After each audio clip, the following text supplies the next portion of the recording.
Hello, everyone. This is Seth, one of the co-hosts of Engaged Podcast, to bring you today another great episode of Engaged Podcast. But before I can get into any of that, as always, if you're listening to this for the very first time, I just want to say welcome. And if you haven't already, go ahead and like and subscribe to wherever you're hearing my voice right now.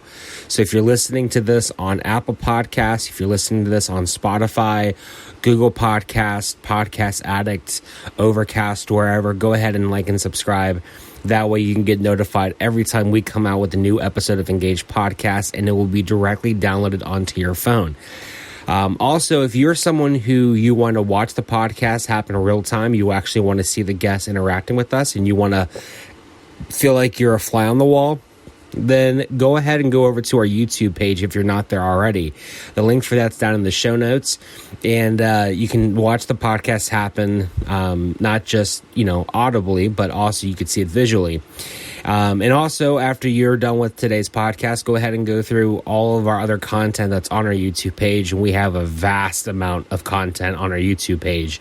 It's kind of overwhelming, but it's all there for you, and I hope you really enjoy it. So, our guest today, let me tell you something.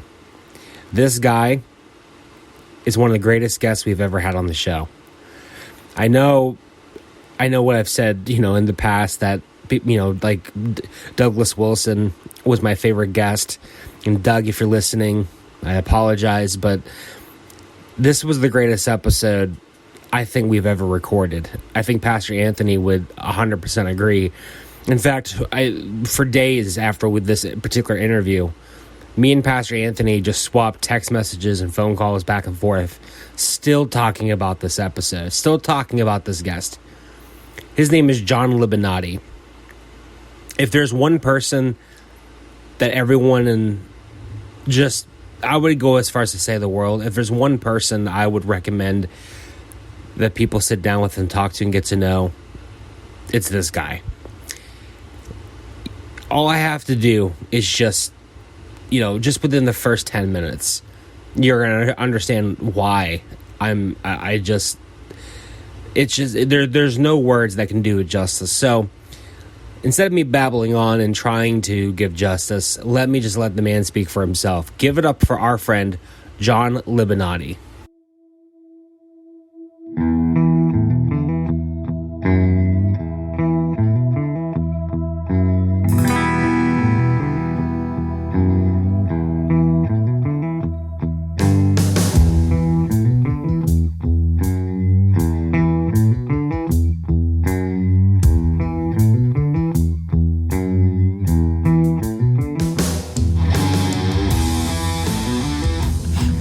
Ready? Yep. 3, 2, 1, go.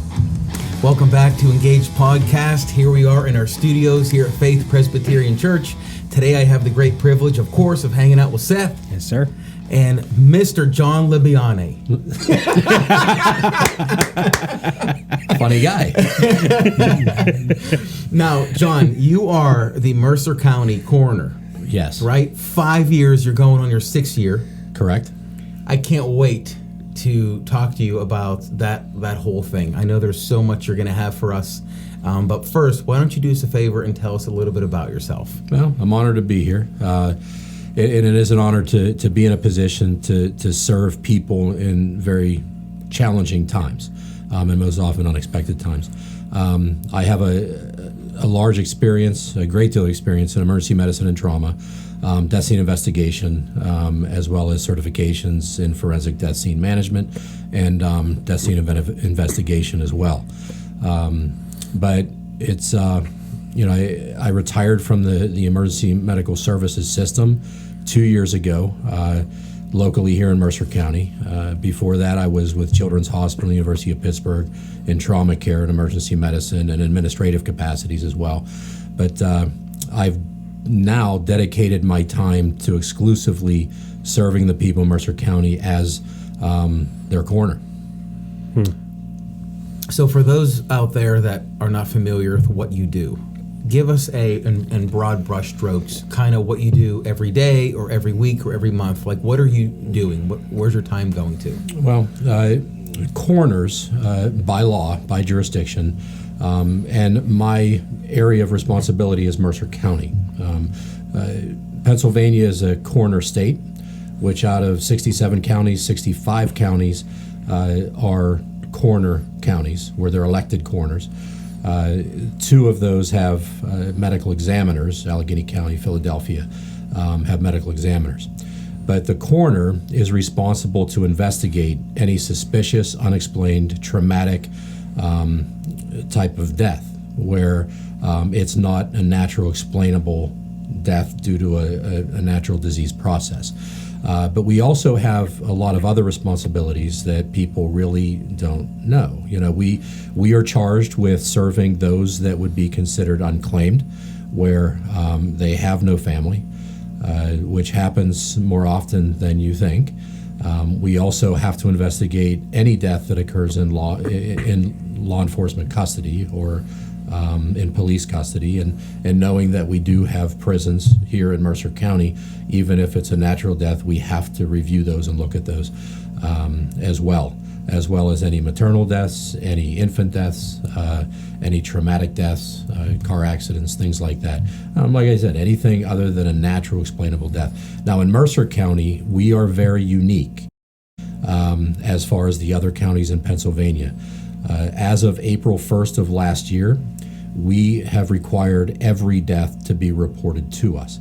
Most coroners' offices rely on everyone else to determine whether they need to call the coroner, but really the way it should work is that a death should be reported to the coroner if it occurs within our jurisdiction, and we would determine if we need to accept responsibility investigating that death. So last year, for example, we actually reviewed/investigated over 2,000 deaths that have occurred in Mercer County to see if we needed to perform or to accept jurisdiction on those. Not only with that is that we also have to authorize any cremation on anybody that dies within Mercer County that's going to be cremated, no matter where that disposition is going to occur. We have to review that to make sure that we don't have to investigate it prior to that person being cremated and the body being unavailable for inspection and investigation. So the office is a lot busier than people think. You have me as your full-time coroner. I have one administrative deputy, which is a deputy coroner / administrative assistant that's full-time, and then I have 5 part-time deputies. But add on to that in the last 4 years, we have added interns for education that are from universities around us, YSU, Mercyhurst, Indiana University, to bring people into this field and have them obtain firsthand knowledge and get practical experiences. That's what we tell people is we're trying to help our youth to train people to take our jobs. But in reality, part of that is it's nice for them to come and teach us the new stuff. You know what I mean? Right. So it's a win-win in both sides. So what are the things that you see the younger people going in this field? What are the disadvantages that they have? What do they need? What are they lacking? What are you trying to teach them? Well, it's just really the actual experience. The classroom doesn't do justice for what we do. Every situation that we respond to, it's a very uncontrolled environment. It's also never something that is, how do I want to say, it's not a happy time. Everything that we do is, hard. Yeah. And, we are charged with telling that story for that individual that has died. And we relive that story on every case multiple times.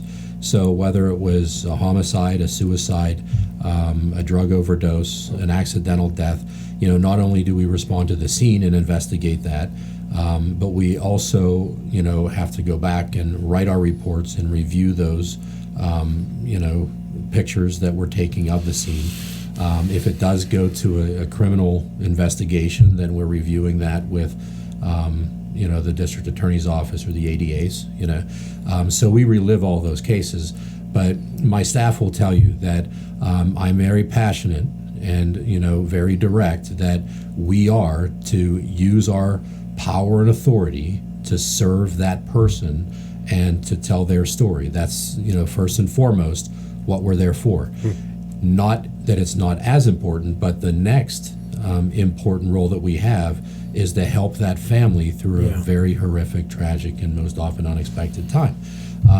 And it is an honor to be in a position to do that. It's not easy. No. And as you get into this field, and you really don't have any success stories. Everything that we do is very challenging. So it does become cumulative with stress. And one of the things we're going to talk about today is how people participate or get involved with that's how you want to say certain things that they do. Whether it's drug use, whether it's depression.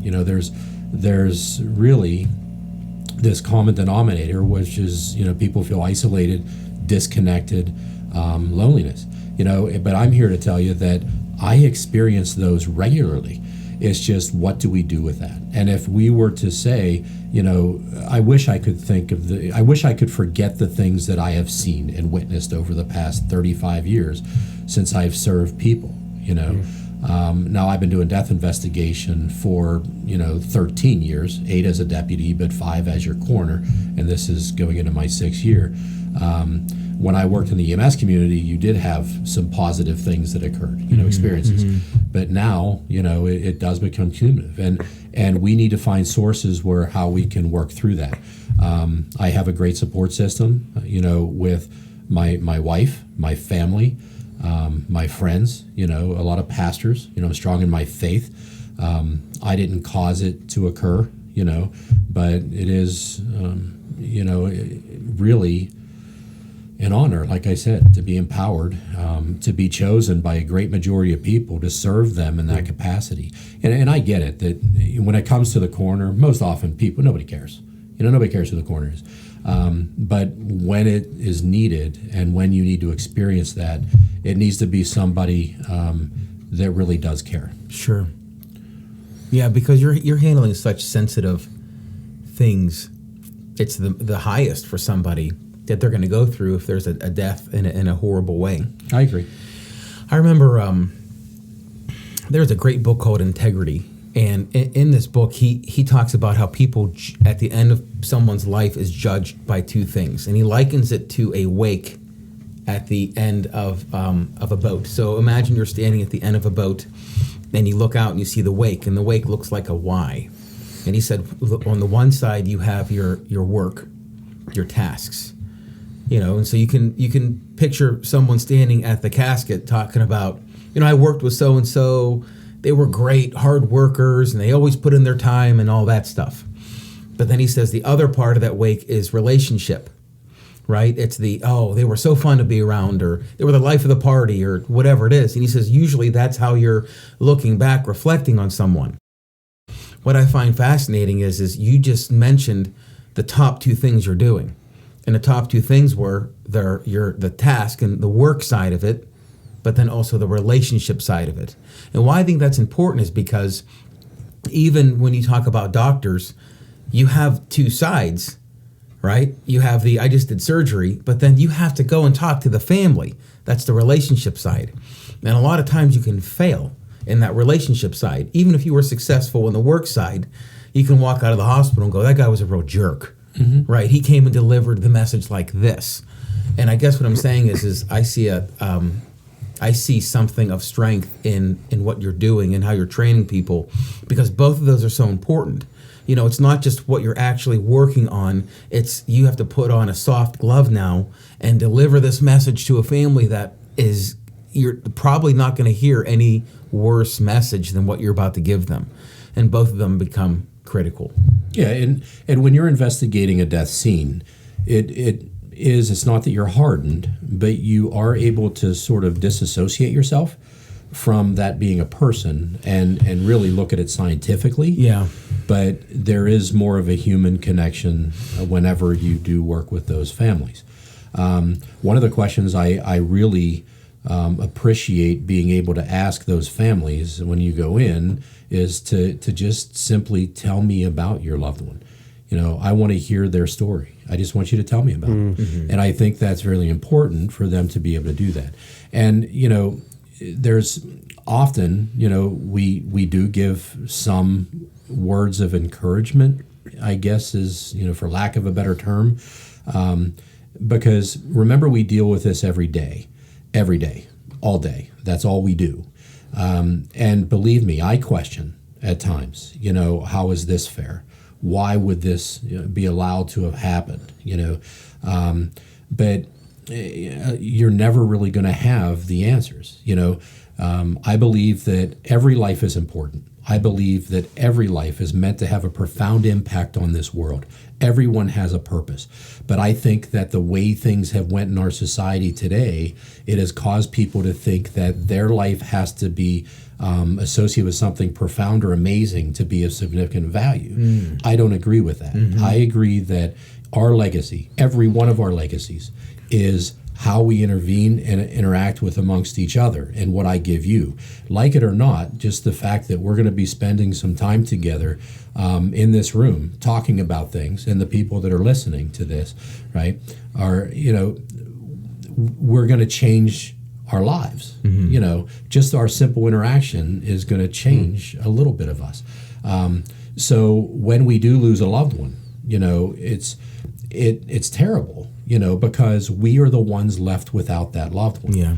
They're absent from us, even though they may be in the most beautiful place possible, overlooking us and saying, I don't want them to hurt. But it's still the fact that we have something missing, in us. But I think it's also important to say is that we honor those people by taking what they've given us, right? And they can continue to live on through us. When a child loses a parent, that parent has instilled values and things in that person that they need to honor their parent, by carrying that and making good decisions, and the challenging, a lot of the challenging ones that we're seeing now is there's a lot of parents that are losing their children to, suicide, drug use, all these behaviors. And no parent wants to outlive their child. My goal as a father, and Anthony, our goal and our responsibility is to give our children those tools. So when we're no longer there to take care of them, that they're able to do it themselves and teach their loved one, their kids, the same thing. Yes. So it goes, believe me, we get a little deep within our office when we look at these things, and I do believe that just the simple fact that we were here, right, has changed the world. I just spoke with a group of Brownies the other day, and letting them know how they've already changed the world. And people out there who follow our Facebook know I love Mr. Rogers, right? And I do, because his messages are great. And, the one that really means the most to me, if I were to pick the one special message that he ever gave, is that 10 seconds of silence. When he said, in this 10 seconds of silence, I just want you to think of those people or that person that has influenced your life in a positive way, right? And we're just going to take 10 seconds. I want you to think of that person or those people. And the room's quiet, and he keeps track of the time. And then after that 10 seconds, he just simply says, look, think how honored, right? How privileged those people are, whether they're still amongst us today or they have died and gone to heaven, is just think of how much that means to them that you thought of them. And the next thing you have to ask yourself is, wouldn't you want to be that person that people think of? That is a great message, as well as the understanding of every child, every person has already accomplished something so great, so powerful, that in the history of the universe, in the history of the world, that nobody will ever be able to match. And that is, you were created to be you. There has never been and will never be another you. And I think they're very two powerful messages, especially in a society, in a world, not just locally, but nationally, internationally. The people, especially with this COVID pandemic, whether you want to believe that, people have used it for personal interest and it's been heightened or whatever, there is an issue, right? But if you look at the result of all of the things that are going on, it has created more disconnection, more isolation, more feeling of loneliness. It's okay to be alone, right? Because that's by choice. But it's when we feel lonely. And you could be the most popular kid in school. You can be, the pillar of the community, but you still can feel and experience loneliness and disconnect. And it's those situations that leads those people to participate with behaviors, right? Whenever it leads to depression, suicide, when it leads to wanting to feel an escape, alcohol, drug use, right? Or whether it comes to acts of violence, and acting out. And that's, if you want to take a big, broad look at it, what are the issues that we have today? An increase in violence, right? That we want to blame everybody else. We have an increase in drug use and drug deaths. And we have an increase in alcohol use. We have an increase in suicides. And, people don't know their neighbors anymore. People don't get together as families anymore. We've lost a great part of what we are by, our kids experience things through technology. And when we go in and talk to kids in schools, one of the messages that we want to give these kids, right, is that anything that controls you in life is bad. You need to be free to make your decisions, right? Whether it's government, control is bad. Whether it's another person, right? Spouse, boyfriend, girlfriend, bullying, that's bad. Whether it's a chemical, that's bad, right? Whether alcohol or drugs, or whether it's technology. And technology is one of our biggest issues, is, God forbid that we don't have our cell phone with us or we turn it off. How many times, do you see people go to that? If we were to use an example, and I know that, I'm just going to keep talking. If you want me to keep talking, let's put it in perspective, right? Let's look at the Amish community in Mercer County over the past 13 years that I've been doing death investigation in this county, okay? In the past, and they can't hide this, right, in the Amish, and there's a lot of Amish. How many drug overdoses or drug overdose deaths have we had in the Amish community? None. Wow. How many suicides? None. How many homicides? None. Now, the question is why? And my belief is, in looking at this, is they are very connected, right? Even if they have a handicap, right? They have a job to do within their community, and they know that they're valued for that job. They're strong in faith. They're strong in community, right? They're strong in family, and they control technology. They use it as a tool, right? We've now become in a position where we let it to control us. Our kids are exposed to things early on in life when they're not ready to experience those and really have the understanding of what to do with it. Right, and I think that's a parental problem. Well, it's a parental issue. It's a parent that should be making wise choices with giving their kids these things. And I'll tell you right now, I have no handheld devices in my house. Well, but as your kids grow, they're going to have friends, and friends have those tools. Right. So we've really, when I was a kid, we didn't have these. We had to tell our parents where we were going to be. If I was at my friend's house and I did something wrong, his dad kicked my butt, right? When I got home, I got it kicked again, right? Because they communicated and they upheld that punishment, Right.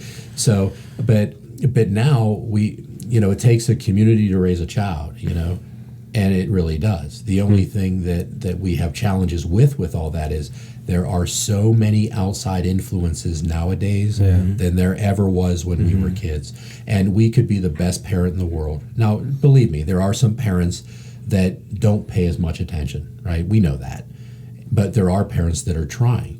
But there's still so much outside influences, and we rely on the schools, right, to carry what we want. However, they're not always doing that, and we have a lot of people that are upset nowadays with how things are being done. But, who do we have to blame? Well, we need to go look in the mirror, because we all need to blame ourselves. When's the last time that you went to a school board meeting to voice your concerns? When's the last time that you went to a township meeting or a county meeting, to be involved with your community? if you're elected officials, and I'm an elected official, I bring a skill to the table to serve the people, right? Through my background and experience to be in a position to serve in this capacity. As a coroner, you don't have to have all of the experience and background and education. You technically can be elected as the coroner to be an administrative position and have people go out and do that work. Now, that's not how our county works. It saves a lot of money in our county by me doing that, right?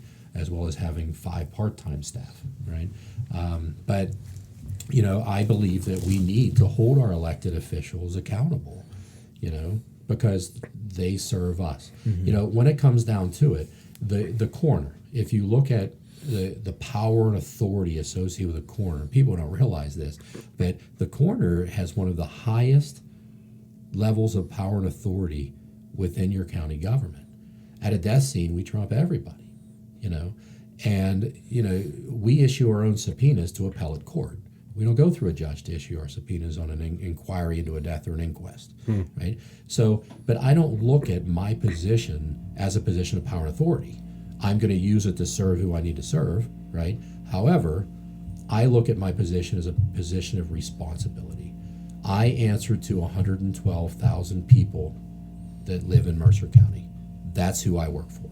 And the county code, Constitution of Pennsylvania, is very clear, is I am to run my office as I see fit to serve those people that put me in this role.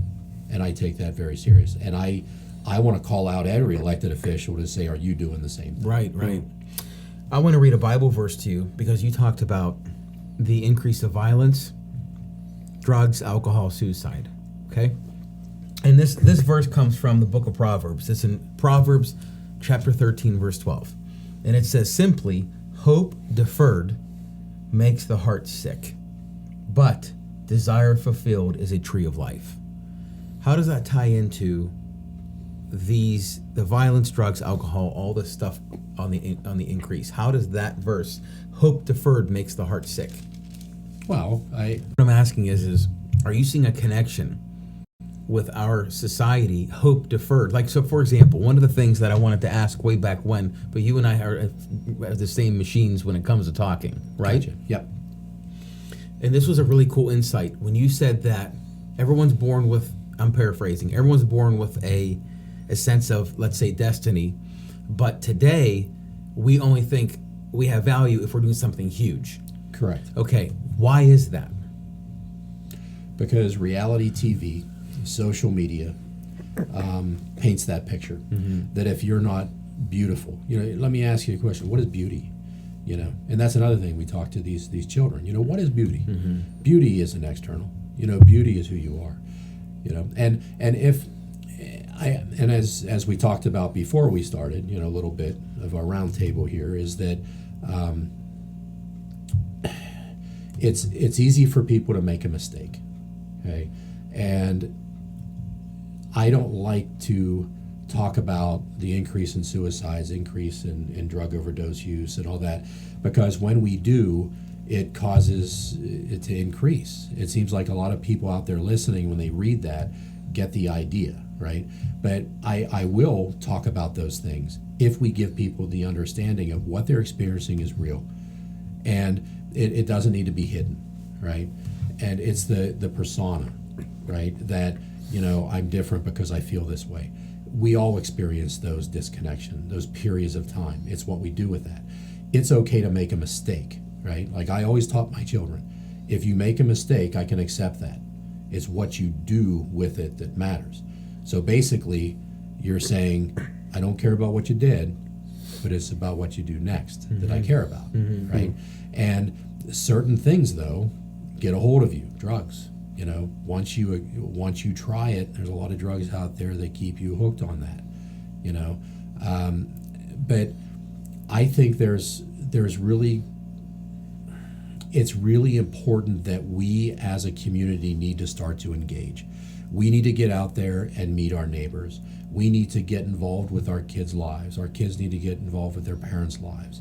We need to step back a little bit, put technology aside, and we need to get to know each other. Right. How many parents out there or kids out there can tell what their parents or their kids' favorite color is. You know, whenever we have a new intern come in, you should hear us grill them. We want to know when their birthday is, what's their favorite color, what do they do for fun, you know. So what makes you happy is a difficult question to answer for a lot of people, you know. And if you were to ask, you know, let's everybody ask ourselves, you know, what do we do that makes us happy? And it's not about serving other people, you know, but what are those things? And don't overthink it, because people overthink it. You know, I can tell you, you know what makes me happy? Can you say it here? It's been recorded. Absolutely. Okay. What makes me happy? There's little things that make me happy. One, I have my alarm across the room whenever I go to bed, right? Okay. Because I'm one of those people that needs to get up out of bed and hit the alarm, right, to turn it off, or else I'm not going to get up. But what do? I hit the snooze button. I go back in bed, and I find that one warm spot that I just got out of. That makes me happy, right?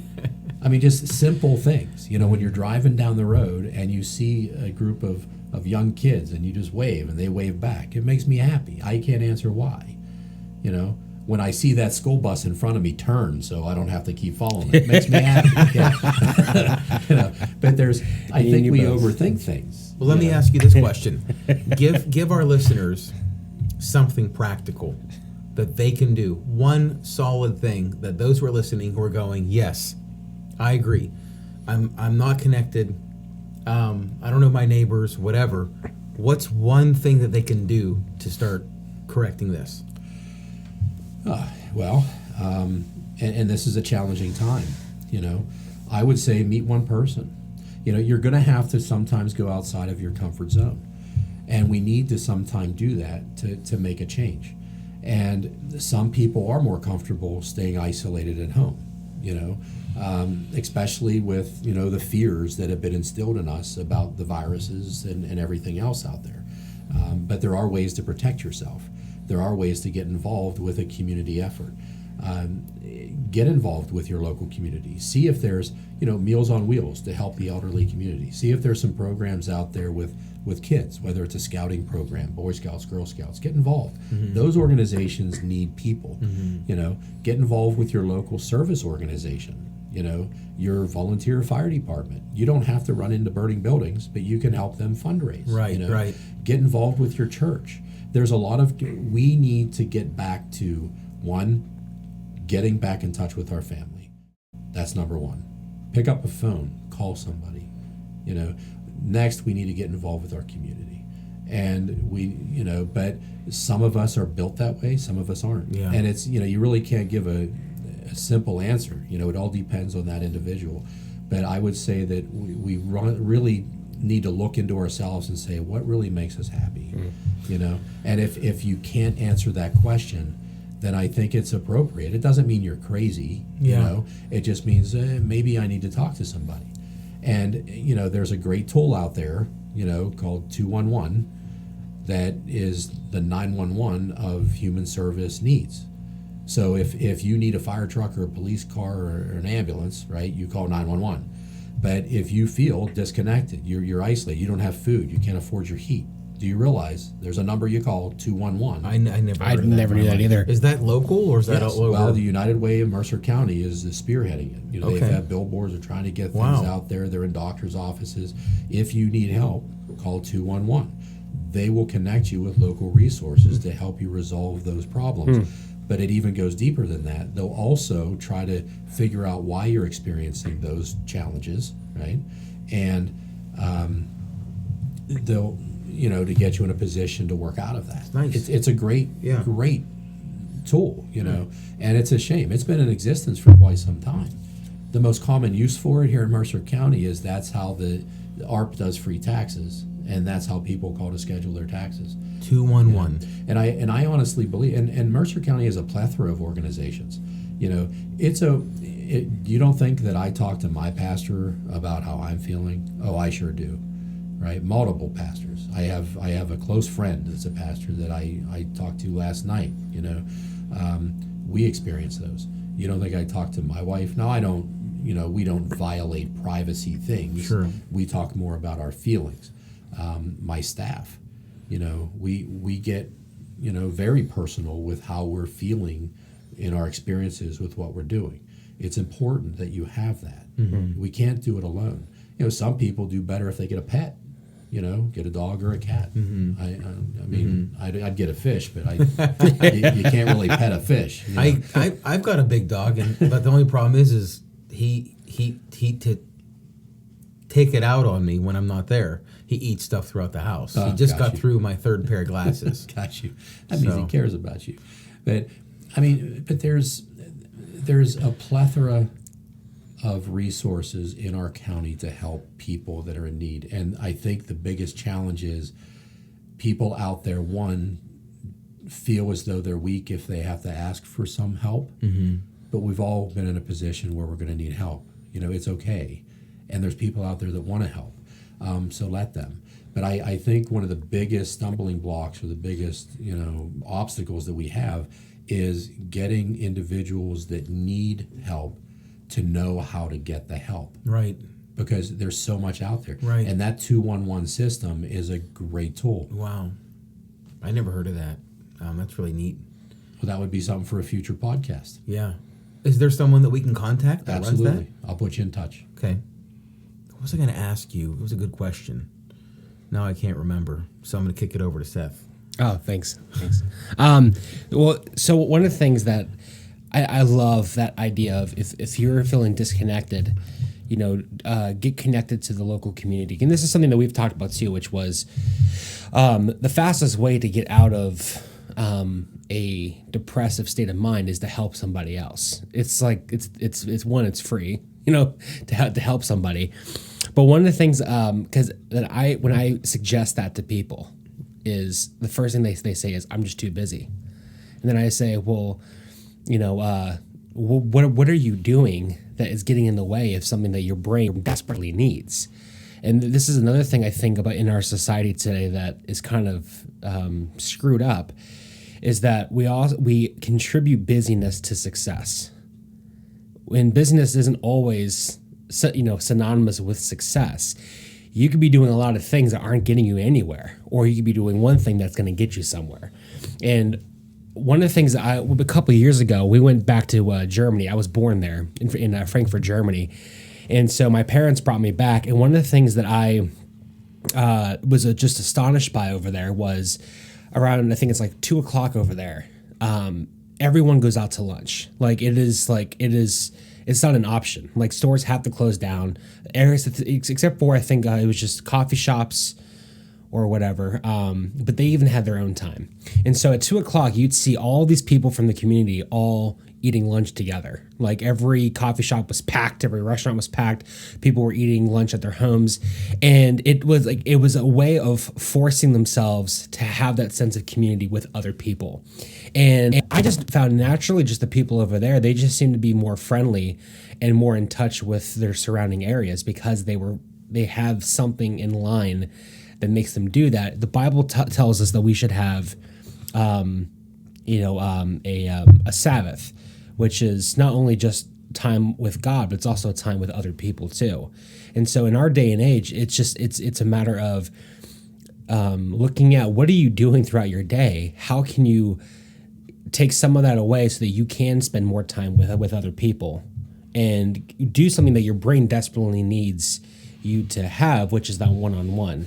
But to get to my question that I want to ask is, so one of the things that kind of caught me off guard when I first met you is because when I hear someone who is a coroner, someone who deals with death, I think of someone who is very serious, very, I don't want to say somber, but then like the first moment that I met you, you're a very, you have a great sense of humor.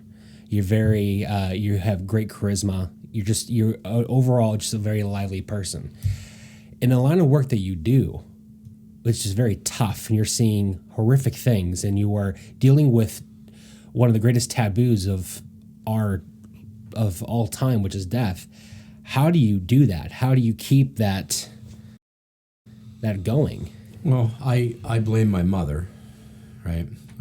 Because she created that conviction of me of serving people, right? I don't want people to think that I don't feel, right? Because I do. Whenever Brad McGonigal, who was a longtime coroner of 24 years, contacted me a few months before he retired, and I was a deputy under Brad, and I ran their ambulance service at McGonigal's. Right? But Brad called to let me know that he was going to retire, and I said, "Wow, you put a lot into me as far as education and being certified and as a death investigator and all that." I said, "Well, that sort of stinks, And he goes, "Well, that's what I want to talk to you about." And he said, "I want you to run." And I was sort of speechless with that. And I the only thing I could come up with is that I'm honored. I'm truly honored that you picked me, because I didn't feel as I was any special or any different. But the next thing I asked is, can I ask my wife first? And he said, absolutely, because this is a really a life-changing thing, right? And so I left and drove home, and I went a roundabout way, okay? And I really thought about a message. It just popped into my mind of a discussion I had with my daughter when she was trying to figure out at 16 years of age what she wanted to do with her life, because the schools were pushing them to make a decision on what they're going to be focusing on, right? And all I could think of to tell her was, you know what, honey? Follow your passion. Just follow your passion. You see, here's how I look at this, and I know, Anthony, you're going to love this, right? Is that God puts a mountain in front of you, right? And that mountain is our passion. And we can either take that narrow path to the top of that mountain or that wide road. Matthew 7:13, right? And we need to take that narrow path. Now, some people may have plateaus along the way. We may have a little more challenge getting there than others, right? But we need to stay focused, stay on task, get to the top of that mountain. When we get to the top of that mountain, you know what we're going to see? Another mountain. And that mountain may take you in a little different direction. But again, you make that choice. Narrow path, wide road. Get to the top of that mountain. And you know what you're going to see? Another mountain. A mountain. You see, we're navigating through our lives with what's instilled within us, right? But Jeremiah is really good about telling us that he has a plan for all of us. He is assisting us as long as we make those decisions that define the person that we are. Good decisions. And he will lead us to the direction. He sees the end of that mountain range. We just have to have faith that what we're doing. But and I thought about my career, and when I first got to be a volunteer fireman, that went into working with Special Olympics kids in gymnastics, and then went to be an EMT, and then got a job as an EMT and a paramedic, and then I worked in administration and ambulance services, and then started a wilderness search and rescue organization with dogs, doing evidence recovery and sending dogs and open wilderness searching. And then I had some struggles within my own career and things that I experienced as a clinical provider out in the field, and which led me to a stress management program, and that changed me, and to learn that critical incident stress management, becoming a peer provider for emergency service people, and I looked at all those struggles that I've had and all those things and experiences, and the answer that I came up with was, it's not about whether I want to run for this position. I feel that I need to out of being responsible. So if people ask me, why do you want to be the coroner? It's not necessarily that I want to. I really feel through my conviction of who I am and where I am in my life that I meant to do this. And it is everything that I am. Now, when I went home and asked my wife, if it's, what does she think? And her gut response was, if you look at your entire life and everything on where it's brought you, she said, I believe that it brought you right here and right now because this is what you're meant to do. So we did it. Wow. And it takes its toll. I got to tell you, I'm tired. Because I don't get a day off. It's we're not open Monday through Friday, 9 to 5. You know what I mean? I work literally every day of the week. Every morning when I get up, I don't read the paper. I read the death reports that were provided on our fax. We look into every one of those deaths, but I can't leave them sit there. I can't. And we need to make sure that we're serving those people that we need to serve at any time of day or night, evenings, weekends. Our office doesn't close on holidays. I don't get a day off. My staff is paid by the county, which means they're holidays, right? So we can't close our office because unfortunately people die on Christmas, Easter, Thanksgiving. Yeah. So if I have deputies that I can get part-time deputies that I can get help cover for me, so I can at least go to Pittsburgh and see my mom.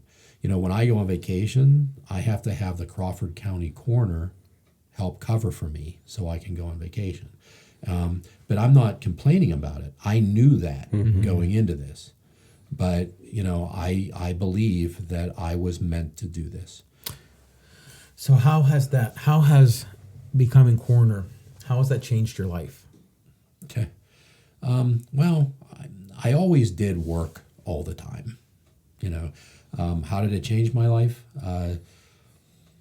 Well, it's not as being the coroner, but when I left the ambulance service, because again, you don't have a lot of success, happy stories. It's one of the reasons I like to bring interns in as well. Helps me to share with them, because that is a positive. I still do a lot of community programs. I teach CPR, first aid, and I teach a lot of those classes. I really enjoy going into the schools and working with those youth, or the Brownies and the Boy Scouts and the Cub Scouts and the Girl Scouts, all those organizations, going out there and speaking with them to let them know, how amazing and important they are and how every decision they make defines the person they're becoming, no matter how minimal they feel that decision is. It builds into your character, and I think that's the message that a lot of us need to give kids, but I also think that we should give kids the ability to make decisions, right, instead of make them mini us. One of the challenges that I have with education nowadays is you have professors out there that want to influence kids into their way of thinking as opposed to allowing kids to think their way. And if they are a very liberal professor, if you have somebody come in to do a paper on a progressive, they get an F because their views were different. Yeah. Right. So how is that right? And I don't believe that we should be influencing, we should teach each other. But if you're, and again, in our world today, there's a lot of unrest. Yeah. And it's unfortunate because, I wish I could change people's views on one so important thing, right? Is that I work for the most unprejudiced, unbiased thing that will ever occur in life, which is death. Death. Right? It takes everybody. It doesn't care where you're from. It doesn't care the color of your skin. It doesn't care, what your preferences are, what you do for a living. Death doesn't discriminate, does it? No. And, so I believe that, I wasn't born, I didn't choose to be born a chubby Italian guy, right? In Pittsburgh. I didn't choose my parents. I didn't choose the color of my skin. I didn't choose that I was going to be bald later on in life, But so why would I judge anybody? Anybody. You didn't pick that. If you were a male, a female, what your desires are, that I had no influence in that, or I had nothing to say about it. So why would I judge you for that? You didn't have any choice in it. Yeah. You're given that deck of cards that you were dealt. So I'm going to treat you fairly and justly. But here's the thing. I am going to judge you, anybody, no matter the color of their skin, their ethnicity, where they're from, on the decisions they make to define the person they are, because that's what we have control over. Right. We should be accepting of everyone. There's not enough love in this world, but there's a lot of hatred, and we need to put that aside and accept people for our differences, and that's what I sit there and ponder every day, because, no death is meaningless. Every death gives us information on how we can help the living. And a lot of coroners are out there, saying, we deal in death, we deal in death. Well, you know what? I believe that every life can be impacted on learning from death. And we as coroners should help preserve life from what we learn in death. And that's why we do the reporting of deaths that we do. Within the next year or two, in working with the University of Pittsburgh, we will be able to tell you cancer by zip code in our county. We'll be able to tell you how many men between the ages of 40 and 50 died of a sudden cardiac event, and were they non-medically compliant? Were they experiencing symptoms? We were able to pull all this information. What were their zip codes? What was their demographics? Were they white, black, single, married? So now we can look at this information and say, wait a minute, let's work with these human service organizations, because we see a trend here. And it's not just drug overdose deaths. It's not just suicides. It's not just traumatic deaths. It's not just homicides. But now we're able to tell you how many people are non-medically compliant that if they just would have went and saw a doctor, they would have lived another 30 years. Wow. I mean, that's really important. And that's where we're taking this office. It's not just going and saying, oh, yep, they're dead. We are charged with determining cause and manner of death, or if further investigation is necessary to determine that. But we also have an obligation, responsibility to the people that put us in office. Tapped on the table.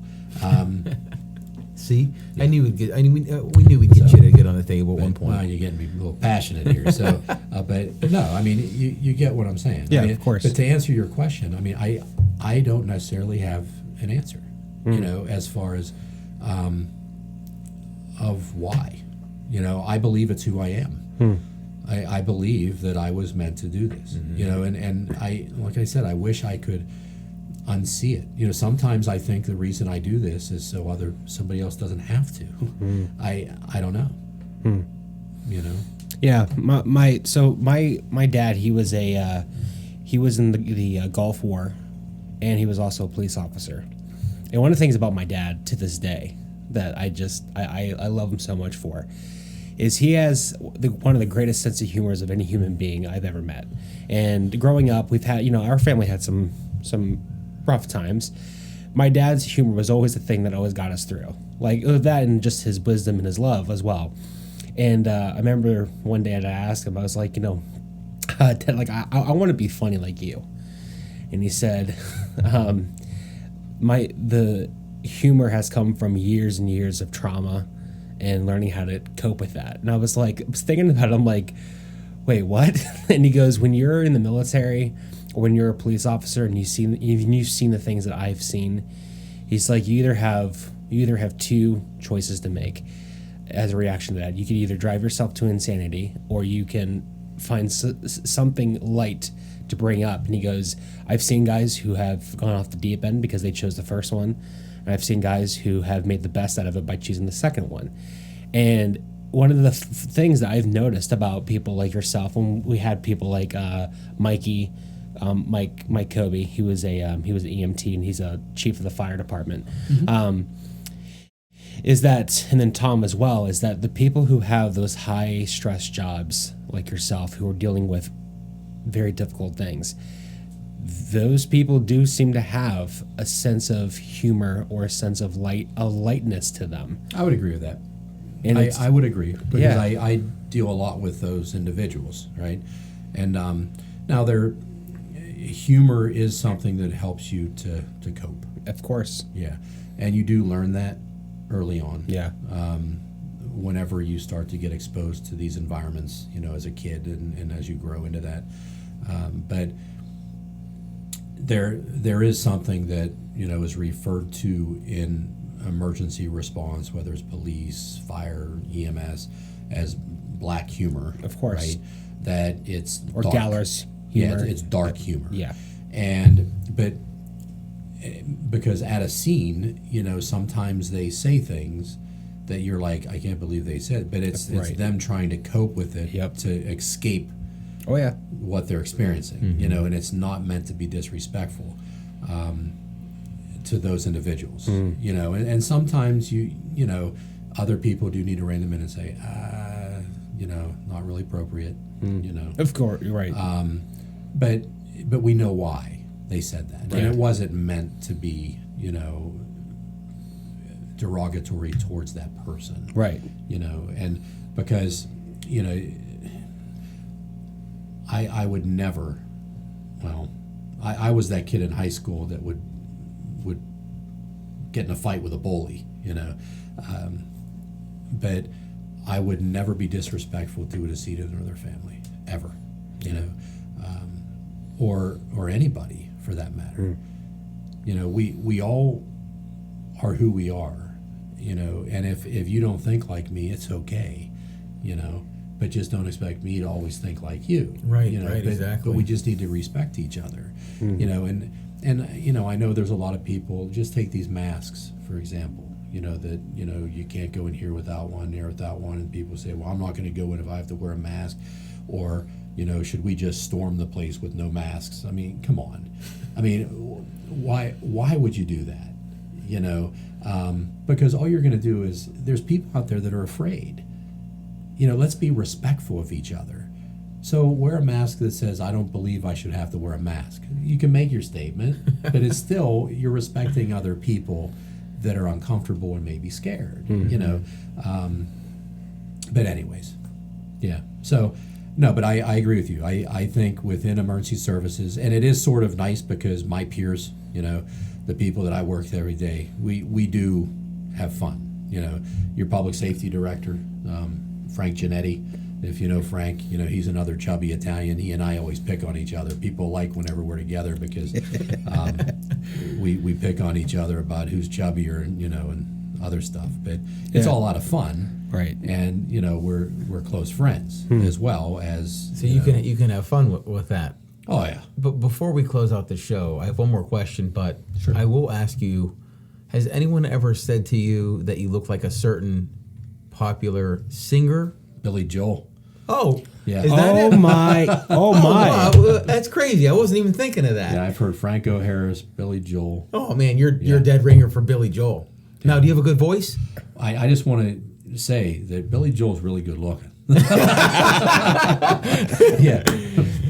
So we want to be mindful of time, and I just want to ask you this question. Sure. Ready? So if you were able to go back in time, travel back in time, and you meet a 10-year-old John, what would you say to him? What advice would you give him? Don't change anything. Make your decisions based on what you know is right. And that's what I've always practiced and tried to do. We can look in our past or basically, no, let me change that. Okay. Here's what I would tell them. You have the ability to make it through challenging days.